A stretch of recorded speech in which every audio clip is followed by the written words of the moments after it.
kailangan kalkulado yung mga galaw namin. Hindi po namin gagawin yun agad-agad kung alam namin na hindi pa tayo ganun ka-close.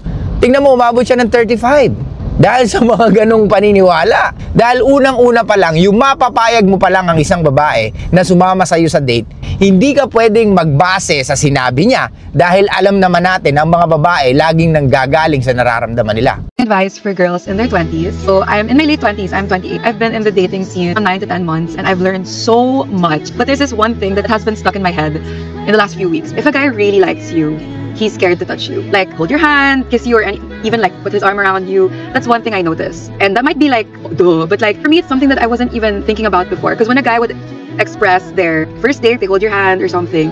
Parang before for me, I was like, oh my God, kilig. He likes me. Ganon. But over time, I realized that those are the relationships or situationships that don't last for me. Is the one that gets too physical too fast. I noticed that those guys who are more wary, who are very like second guessing if they should even like touch you in any way, those are the guys that I end up that are boyfriend material and that I date longer, kumbaga. Oh, it's just so hard to navigate the whole dating scene. Honestly, it's been a tough ride for me, but that's one thing that I am placing in my head as a #1 type of criteria for me when I date a guy. So you guys should choose wisely who you go out with because your time is precious. Your time is literally irreplaceable.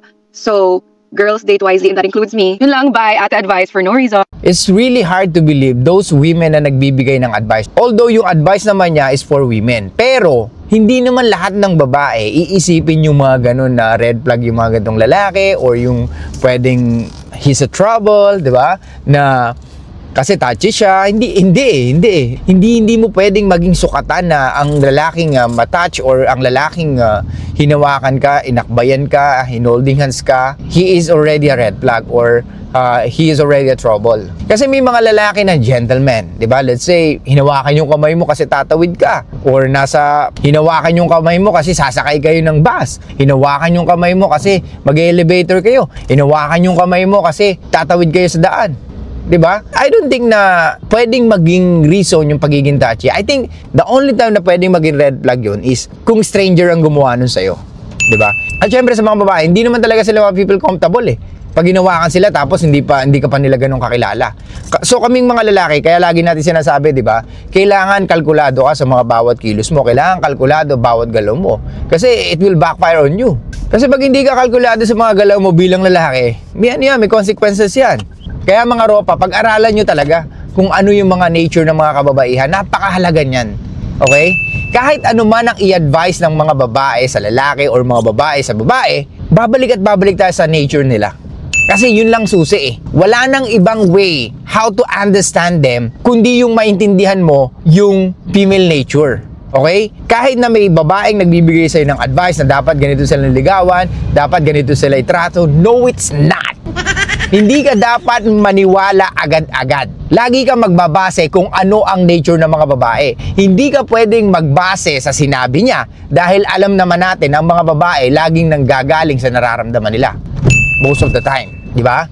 So, pwede kang magkamali sa kalkulasyon mo kung maniniwala ka sa mga babaeng nagbibigay ng advice. Kasi hindi nga tayo the same ng attraction pagdating sa isa't isa. At hindi tayo the same ng struggle. Ang mga babae hindi nag-a-approach. Pagdating sa dating, mas madali makipag-date ang babae kaysa sa ating mga lalaki. Dahil unang-una pa lang, yung mapapayag mo pa lang ang isang babae na sumama sa'yo sa date, struggle na eh. Di ba? Or talagang dapat may gawin kang way to convince her na sumama sa'yo. Or dapat kalkulado ka sa bawat kilos mo habang kausap mo siya. Gets? Or dapat may idea ka na kung paano siya i-approach, i-ask, kausapin, i-message, paano i-set yung date, paano mag-plan ng date. Kasi that's very crucial eh. Yung ayain ng babae na lumabas. And it really takes time. Ang babae, flakers na ngayon. Kasi dati wala ka namang ganong kalaban. Kumpara ngayon, ang dami mong kalaban at ang mga babae ngayon, very delusional. Na feeling nila, yung mga nagla-like sa kanila, may gusto sa kanila. Though pwede. Pero, not most of the fucking time.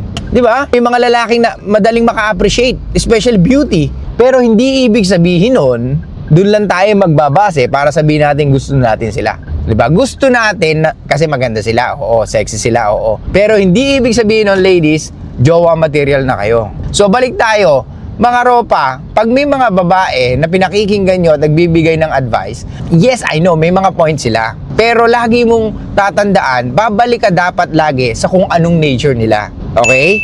Para at least, maintindihan mo, okay, paano kaya niya nasabi to? Ba't kaya ganito sinabi niya? It is based on her experience? Nabasa niya ba to? Or napanood niya ba to? Or sinabi ba sa kanya to? Ng mga nakatatanda sa kanya, kagaya ng sinabi ni Mab Gonzales, na pag ikaw bilang babae, confused ka, kung type ka nung lalaki, ibig sabihin, hindi ka talaga gusto ng lalaki. What the? Paano mo na-confirm yun? Diba? Ang sabi niya dun, kasi yan ang sabi ng mga magulang ko. What the?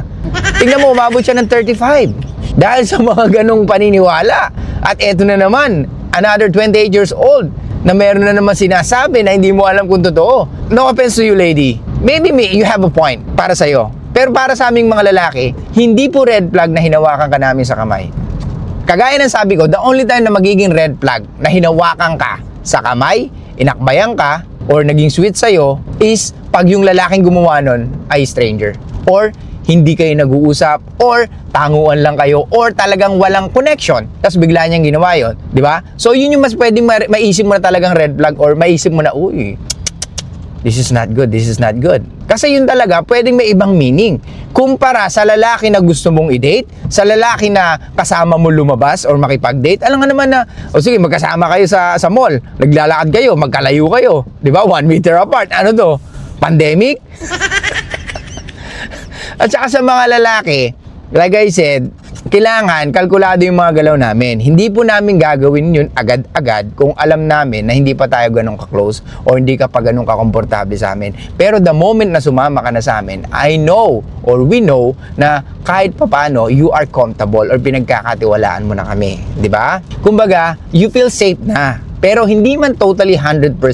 Pero at least kahit papano, you taking risks to go out with us. So, syempre, kami rin, we will take risk na hawakan yung kamay mo, but not to the point na parang awkward na.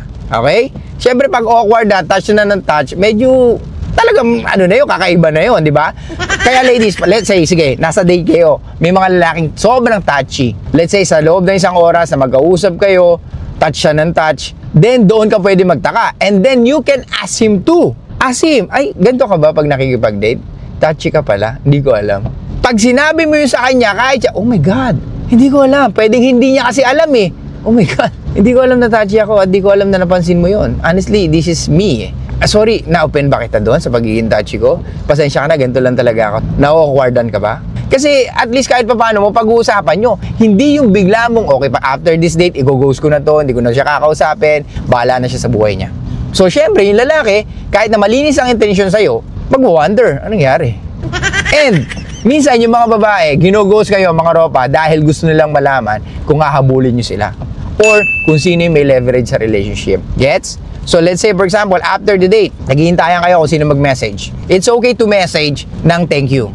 Okay? Pero mas maganda na siya yung mag-message. Pero bilang maginoong lalaki, syempre, you need to either ihatid mo siya or i-text mo siya na sabihin mo lang, I hope nasa bahay ka na.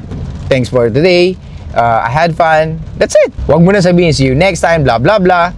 And then, pag nag-text siya, kasi wala namang masama doon sa message mo eh. Di ba?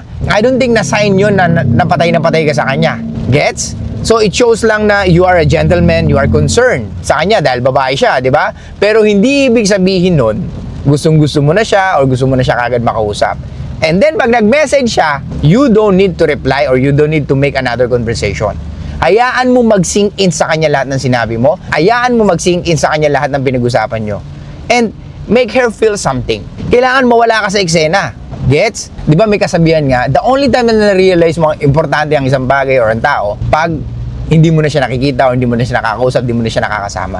Absence, heart, grow, ponder. Di ba? Lagi natin sinasabi yan. So, ang mga ropa, kaya nga sinasabi ko sa inyo, hindi mo kailangan laging available sa kanya. Hindi natin laging kailangan available sa mga babaeng ito. Gets? So, sa mga babae dyan, yung pinapayo niya, it's fine. Walang problema.